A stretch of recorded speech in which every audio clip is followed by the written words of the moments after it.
l'idea di Gianluca Bisol. Gianluca Bisol che nel 2005 con un suo amico veneziano Alberto Sonino ha pensato praticamente di recuperare delle antiche produzioni di queste isole, in primis l'uva, e si tentava di recuperare un vitigno sempre conosciuto e chiacchierato che era la Dorona di Venezia, e altre produzioni tipiche di queste isole, specialmente delle isole del Sant'Erasmo, dove si facevano ortaggi, i famosi carciofi, di castraule, queste cose qui. Quindi nel 2006 siamo partiti incaricati da Bisol, io come agronomo, poi c'era Tiberio Sottafava, originario di questa zona, e universitario a Berlino, incaricato anche dal comune per fare certi lavori sulle barene e altri lavori di recupero ambientale qui nell'isola, conoscitore di tutte le isole, di persone che lavorano in queste isole, e siamo partiti alla ricerca di questi vitigni storici.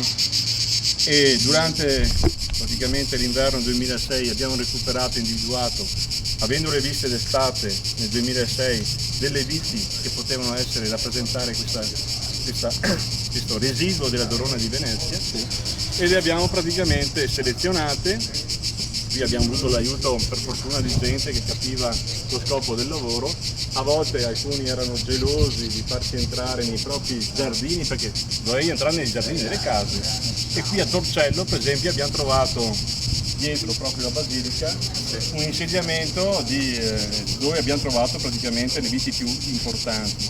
Altre viti importanti, storiche, vecchie, le abbiamo trovate nell'isola di Sant'Erasmo, anche qui in una specie di orto di Gastone, dell'Ariella, e lì praticamente abbiamo selezionato anche lì delle piante che poi sono state praticamente potate durante l'inverno successivo nel 2006 e mandate in un vivaio per la riproduzione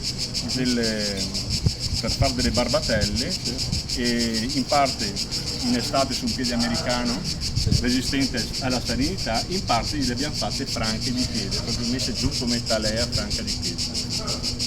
Da qui poi nel 2007 è stato fatto questo vigneto con queste piante, mi ricordo 500 piante avevamo recuperato con questa selezione.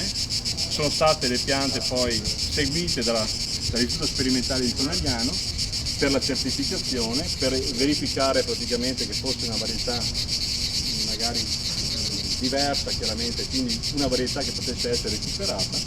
Dato avvio tutto lo studio di certificazione della Dorona, che poi è arrivato nel giro di un anno e mezzo.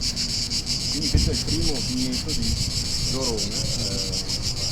È un vitigno che si avvicina abbastanza a una garganega dagli studi molecolari che hanno fatto, e quindi assomiglia un po', ma era tipica proprio di questa zona perché aveva questa attitudine sia per fare vino ma anche per uva da tavola. Dorona la chiamavano perché i grappoli diventavano belli dorati, quindi si prestava anche per l'uva da tavola. Se tu vuoi fare una sintesi in inglese di questa roba qui, perché altrimenti sono The project started in 2006.